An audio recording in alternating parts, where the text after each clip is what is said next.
ಅನ್ನೋದು ಬಹಳ ಇಂಪಾರ್ಟೆಂಟ್. ಇನ್ನು ಮುಂದಕ್ಕೂ ಕೂಡ ಇಂಥದ್ದು ಆಗಬಾರ್ದು. ಯಾಕೆಂತ ಅಂದ್ರೆ ಕೇಂದ್ರ ಸರ್ಕಾರಕ್ಕೆ ಅಲ್ಲಿ ಕಾಶ್ಮೀರದ ಒಂದು ಏನಿದೆ ಭದ್ರತೆ ಇರ್ಬೋದು, ಪೊಲೀಸ್ ಇರ್ಬೋದು, ಬಿಹಾರ್ ಎಲೆಕ್ಷನ್ಗೆ ಇವತ್ತು ಕ್ಯಾಂಪೇನ್ ಮಾಡಕ್ ಹೋಗಿದ್ದಾರೆ ಅಂತ ಅಂದ್ರೆ ನನಗೆ ತುಂಬಾ ನೋವಾದಂತ ವಿಚಾರ.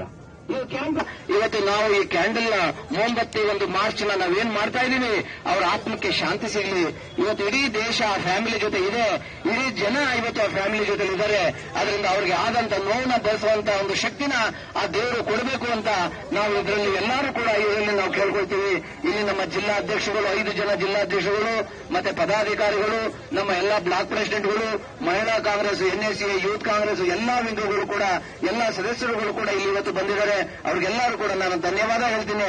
ಇಂಥ ಒಂದು ಸಂದರ್ಭದಲ್ಲಿ ನೀವೆಲ್ಲ ಬಂದು ಒಗ್ಗಟ್ಟನ್ನ ತೋರಿಸಿ ಆ ಫ್ಯಾಮಿಲಿಗಳಿಗೆ ಮತ್ತೆ ದೇಶಕ್ಕೆ ನಾವು ನಿಮ್ ಜೊತೆ ಇದ್ದೀವಿ, ನೀವೇನಾದ್ರೂ ನಿರ್ಧಾರ ತಗೊಳ್ಳಿ ಅಂತ ಒಂದು ನಿರ್ಧಾರನ ಕೊಡ್ಲಿಕ್ಕೆ ನೀವೆಲ್ಲ ಭಾಗಿಯಾದ್ರಲ್ಲ, ಅದಕ್ಕೆ ನಿಮಗೆ ನಾನು ಧನ್ಯವಾದಗಳನ್ನ ಹೇಳಲಿಕ್ಕೆ ನಾನು ಇಷ್ಟಪಡ್ತೀನಿ. ಈಗ ಸಲೀಂ ಅಹಮದ್ ಅವರು ಮಾತಾಡ್ತಾರೆ. ಕೆಪಿಸಿಸಿ ಕಾರ್ಯಾಧ್ಯಕ್ಷರೇ, ಎಲ್ಲ ಶಾಸಕರೇ, ಮಾಜಿ ಶಾಸಕರೇ, ಜಿಲ್ಲಾ ಕಾಂಗ್ರೆಸ್ ಅಧ್ಯಕ್ಷಗಳೇ, ಪದಾಧಿಕಾರಿಗಳೇ ಹಾಗೂ ಕಾರ್ಯಕರ್ತ ಸ್ನೇಹಿತರೆ, ಇದೇನು ಘಟನೆ ಆಗಿದೆ